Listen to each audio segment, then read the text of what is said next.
Ndabaramukije inshuti namwe bakunzi mudahengesha gukwikirana ibiganiro vy'imbonesha kure yanyu Look Media. Nizere ko muri beshi kandi aho muherereye mumerewe neza. Uno munsi nkuko mumenyere mu kiganiro Mvura Muganga tugomba tuyage kubijanye n'imbwa. Mvuze imbwa ntimwumve yambwa ikuga, ntimwumve yambwa yiruka, n'ingwara ivyo bita mu Gifaransa cramp. Urashobora kuba wicaye kubura umwanya muremure hanyuma washaka guhaguruka bikanka bagaca bakubwira ati wafashwe n'imbwa. Urashobora kuba wari kuragorora ukuguru hanyuma bikanka kugorora kubera wafashwe n'imbwa, ivyo bita cramp mu Gifaransa. Kugira ngo dushobore gutahura byinshi bijanye n'imbwa canke cramp mu Gifaransa, twaciye tugenda kuri Centre Professionnel de Kinésithérapie bita CP Kiné, tugenda kurondera muganga Deo Ndayishimiye asanzwe ari umuhinga yanonosoye ingwara zo kuvura ingwara zifatira mu mitsi no mu makonyero, kugira ngo adusigurire neza na neza ico arico imbwa n'ibindi byinshi bitandukanye, ibibazo byinshi umuntu ashobora kwiyumvira ku bijanye n'imbwa bita cramp mu Gifaransa.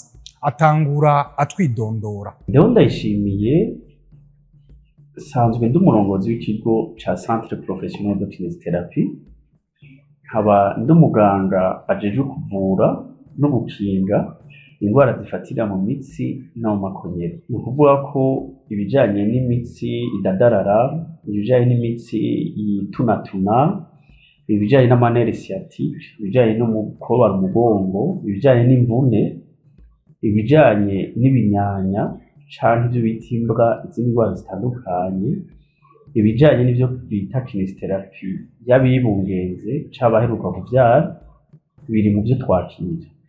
Birashobora gushika ko umuntu adashobora kugira ingorane yo kuvuga, guhekenya, kumira, n'ivyo biri mu bikorwa dukora, ko turafasha abantu bafite ivyo bibazo kugira ngo tubatunganirize. Mu gutangura muganga Deo Ndayishimiye twamubaje tuti mbega imbwa canke cramp mu Gifaransa niki, ziza habaye iki? Iyo umuntu avuze ngo umuntu yafashwe n'imbwa, tumenyereye umugwi munini nyako ivyo bibera mu bantu bari muri sport, bari muri piscine, bariko baroga, ariko cramp ziri mu Gifaransa bita cramp, mu Kirundi bakavyita imbwa. Hariho n'abavyita ikibeba. Muri ikibeba ni umutsi wadadaraye, ni umutsi witunatunye bikanka kugororoka. Soko umutsi uko usanzwe umeze urafise ububasha bwo kwigira mugufi no kuba muremure. Nko ku kuboko urashobora kwiyegeranya kugira ngo uhamvye umunwa hama ugapanuka kugira utore ikindi kintu. Bisaba ko umutsi ufise ububasha bwo kuba mugufi no kuba muremure. Rero cramp ni igihe umutsi wadadaraye bikanka kuheza ngo uronke ububasha bwo gupanuka ube muremure. Birashobora gushikira imitsi yose y'umuntu isanzwe ikora. Turavuga nko ku mitsi y'ivyo bita inyama ya kibizi mu ntege, niho abantu benshi bakunda kuvuga. Birashobora gufata urutoki, birashobora gufata imitsi iri ku muntu nka yose. Ivyo tumenyereye baravuga n'igikebu. Igikebu kimeze nico kimwe n'iyo cramp, nico kimwe nico nokubwira nti iyo mbwa izo bita imbwa. Mugabo igikebu coco kiza ari umutsi waryamye ukituna cane hama ugaherayo bikanka ko umuntu asubira kuwukurayo. Bikosiba ko ni contracture musculaire, mu Gifaransa bavuga ko ari involontaire, atari we wabitegetse hama waheza kwikontracta bikanka kumvayo. Imbwa canke cramp zishikira umuntu bigenze gute? Haba habaye kugira ngo umuntu agire imbwa? Ibi bituma ni vyinshi, kuko ibitera biri mu migwi. Umugwi bwa mbere ushobora gusanga hari ikibazo c'ifungurwa umuntu afungura. Ico turavuga ko ari nka déséquilibre alimentaire. Indyarya ugasanga umuntu nta vyamwa birimwo, nta mboga zirimwo. Ivyo turavuga mu vyamwa, umuhwi uri mu bintu vya mbere bifasha kugira umuntu aronke nka za potassium, ugasanga mu maraso yiwe muri we iyo potassium ni nke. Birashobora gushika ko ivyo bita imboga ziratanga ivyunyunyu dufata vyitwa magnesium, ubwo bikaba bikenye muri we. Uwo mugwi wa mbere ubijanye n'ingene umuntu aba afungura. Mugo hariho umugwi w'abantu bakora siporo zisaba inguvu kandi batagize ico twita échauffement, batagize entraînement. batarose umwanya wo kwitegura, kuko inkino gukora imyimenyerezo itandukanye birasaba ko utegura umubiri mukaganira ukawubwira ko ugiye kuwukoresha ibikorwa bisaba inguvu nyinshi. Rero birashika ko uwo mubiri uca ubura ico twita oxygene muri iyo minsi, hama umutsi ugaheza ukikontracta ntusubire kuvayo. Ivyo turabibona muri siporo zo muri natation cane, turabibona ku bantu bari mu nkino zisaba inguvu nyinshi, baca ubona iyo imbwa ziramufashe bigaca vyanka ko abandanya. Umugwi wa gatatu ushoboka ni ku bantu bibungenze, ndavuga abakenyezi, kubera ikibazo twita ko ari ikibazo circulatoire, ingene amaraso atembera mu mubiri yacu. Numva ko umukenyezi yibungenze aba afise ibiro vy'umwana bimera ntibibuza amaraso ko aduga neza, aho twita mu ntantu. Rero ugasanga uko gusirikira kw'amaraso k'umukenyezi yafashe imbanyi ku ruhande rumwe ikaba ingwara, ugasanga ntatambuka, ntagira imyimenyerezo irekuwe, mugaca usanga ikibazo cyo gutembera amaraso kitameze neza, bigaheza uwo mukenyezi nawe nyene akagira amakrampe cane ku nyama ya kibizi kubera ikibazo c'ingene amaraso atembera. Ubwo ubukurikirano uvuga ko hariho n'igihe bishika ku bantu basanzwe bari ku miti itandukanye. Iyo miti nayo iratuma umuntu agira crampe comme ico twita effet secondaire, kuko mu muti ugasanga biranarimwo ko bishika umuntu ashobora kugira crampe mugo zavuye ku muti.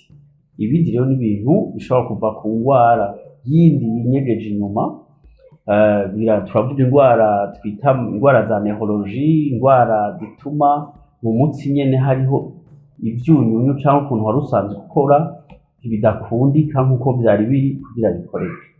Ubwa nyuma bukomeye n'igihe abantu hariho imyaka umuntu ashikamwo mu myaka ya 30 kuduga, aho umubiri umera nk'uwibagira kunywa amazi, cyo umubiri ukibagira kuvuga ko unyotewe, so ko utanywa amazi kuko wumva inyota, ahubwo wumva umubiri uba waravyibagiye. Rero muri ico gihe hariho amacrampe ava ku co twita déshydratation. Ugasanga umuntu ara place y'amazi anywa inzoga, kuko inzoga nayo ziradéshydrata umubiri. Urasanga rero ari gukora imyimenyerezo yarayanyoye inzoga, yarayakoze, yanyoye, yagize iki, cyo ugasanga umubiri wonyene uranyotewe indani. Muri ico gihe rero crampe ziva ku bintu vyinshi, hari ivyo kwicara umwanya muremure muri meme position, ico novuga nti ugasanga uri muri bus ufise urugendo rurerure cane, ukicara nabi ku ntebe itameze neza, wacumva iyo crampe iraje. Rero kuri côté posture birashika ko n'umuntu ashobora no kuba yararyamye mu ijoro zikamufata kubera umwanya yamaze apfunyije ukuguru canke yiseguye nabi, vyose birashobora gushika. Rero ibituma crampe bituma ni vyinshi, ariko ikibazo crampe tuzifata ko ari ingwara ikomeye, tuzita ingwara ikomeye igihe vyihepeta kenshi. Mugo bibaye rimwe umuntu arashobora gutekana, biba ari bisanzwe. Nta myaka iriho yuko umuntu yogira amacrampe, ariko ibituma biratandukanye. Nuvuga ko ari ikibazo c'ingene amaraso atembera. Abakenyezi bibungenze zirabakarira cane gusumba abandi. Ku bijanye n'ifungurwa, ku bana no ku bakuze birashobora gushika ko ivyo vyunyunyu vya potassium canke magnesium biba bike ku bantu bose, no kukuze ntibigira imyaka. Kandi birashobora no gushika ko kuri abo bantu bakiri bato canke abakuze bicara nabi, akaja muri mauvaise position. Aho hantu yagumye umwanya munini atihindukije ngo ahindure position, birashobora gushikira uwo ari we wese ku myaka yose. No ku bana bato ahubwo ati biraza ngorora ukuguru, hari ikintu kimifashe, rero birashobora gushika ku myaka yose. Hama ibijanye navyo nibije bitumwe n'indi ngwara bikaze ku bantu bakuze, kuko usanga afise ingwara imubuza kugira sport, agasanga afise ingwara ateze gufata imiti, bikamutuma adahaguruka ngo agire ico twita amayitirema ku gihe cinshi, kwigorora, gufata imitsi iri mu mwanya umwe ukagira ama exercice yo kwiyetira. Hama abandi bikarira n'abantu bagira siporo muri weekend ugasanga indwi yose ayimaze yicaye mugo hagera kuri weekend agacaje gukora wasanga ari gukora cyane ngo gukina 20 cyo ugasanga akina arondera gukora siporo yakora cyane kandi iyo siporo isaba ingufu nyinshi kandi atagize umwanya wa eshofima cyagashika kina atarose umwanya wo gutambuka ugushusha imitsi biratandukanye rero biravana kome nkuko cramp muzumva ziri yose kuva ku mwana shaka umuntu ageze mu zabukuru. Ikindi kibazo twamubajije ico umuntu yokora kugira ngo izo mbwa ntizishobore kumushikira kugira ngo ayo makrampe ntashobore kumushikira. Kinesitherapy ni ntasubirizo ubwa mbere no kumva ko cramp nkuko twayihereyeko ni umutsi udadarara bikanka ko usubira kugorora. Rero kinesitherapy jejwe kugorora no kuvura no gukinga bitse mu kugorora imitsi. Rero muri ivyo bihe biratuma muri kinesitherapy umuntu agishika dukora ico bita evaluation y'umunsi. Muri evaluation uraba mbega n'igikebu kirashika cyane ku bantu bajyanye mu ijoro. Abakenyezi hariho kine prenatal iyo keshi ifasha kugira izo mbwa iyo cramp ifata mu maguru keshi nizo kubafata kuko barabakoresha ama exercice atuma izo mfungurwa zinjira mu mutsi ziboneka ko ifungurwa zica muri ivyo bita oxygene. Iyo oxygene rero iraheza igaheza igashika ahitaho ishika lomiswi igaheza ikaba en bonne santé. Ubugira kandi turafasha muri treatment ku buryo hari igihe umutsi kugira widecontracte bisaba kuwushusha bita thermotherapy canke ubundi bwuma umuntu ashobora gukoresha butuma muscle yo nyene yikura muri iyo position yishizemo. Ubwa nyuma ni ibintu bijanye n'impanuro ko hari ushobora usanga umuntu akwitura mugo kinesitherapy idashobora gutora umuti hakaruka musanga arimo akubwira ati nta mazi ngeranwa hari ati ciwe ivyamwaje ati ndotewe nywaye icupa nda gutyo. Rero muri ico gihe birakenerwa ko habaho impanuro ziherekeza urwara amakramp kuko hari igihe umuntu atanwa amazi kubera avangwa aramubihi ubwo ugasanga mu kuyanwa aragotomera aravuga ngo muganga yatubwiye amaritiro 3 abandi ngo amaritiro angahe ashaka kuyagotomerera rimwe mugo kunywa amazi uraheze ukamuhanura ingene amazi atonyobwa nk'igihano ingene amazi atonyobwa nka corve umuntu amubwira ati kunywa litiro angahe ukamuhanura ingene n'iki kirahuri kimwe yotoraga agacupa gatwara akashiramwe amazi make akaza arasoma bukebuke uko ahari akanwa bukebuke. Biratuma rero amazi mumenyerana bigatuma utayabona nk'umutwaro mugo ukabona ko by'ukuri ari amazi ashobora kugufasha kugira ngo ushobore kumererwa neza gusumba.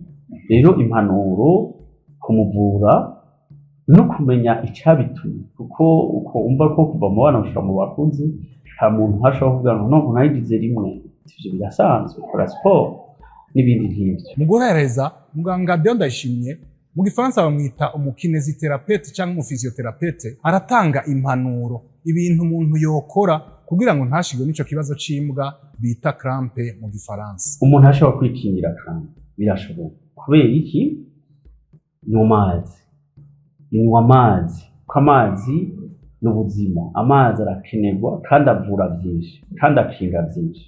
Umuntu wa mbere umvise ko hari ikibazo ca mbere kijanye na déshydratation usanga umubiri w'umuntu ukenya amazi ivyo birashoboka ko umuntu avyirinda. Ubugira kabiri hariho ikibazo kigaruka cyo twita déséquilibre alimentaire injyajya umuntu afungura kumubwira uti ongereza imihwi shirako n'imiburi buri mu bintu bategerezwa indwi ntihe bitari y'umuhumwe birafasha cyane no gufata ibintu bisa na nk'urwatsi rutoto hishamanyije y'umuntu n'ibindi imboga ibintu byose ibibabi ibintu byose bishobora gusa n'urwatsi rutoto ni vyiza kuri santé musculaire. Ivyo biri mu ngaburo umutsi ubuze uteze kugwara cramp. Ubwa gatatu naho ni ikintu dukunda kuvuga tuti baza muganga baza muganga kuko hariho umuntu avuga ngo nigerageza ngo hariho utuntu ca nkora ngo hariho utuntu ca nkora ngo je ngo n'abandi narababwiye ngo twoza turadukora. Rero ivyo bintu biragoye kugira ngo umuntu umufashe kugira ngo akire kandi agwaye ikibazo cyo kuvuga ngo ndigerageza n'umva ntijeyo nkosea ko umuntu afise izo cramp umunsi wari wose baza muganga iyo zigarutse zirasubiye zihagaruka. Hama ku bantu bagira sport d'intensité élevée ico no kuvuga ngo sport zisaba inguvu ni vyiza ko babanza kugira échauffement y'imiburiburi hagati y'iminuta 5 na 10 ukumva ko ugira ukine basket ugira utangure piscine ushobora kubanza kugira ka sport kuzunguruka ukiyetira ukigorora ukagira iki.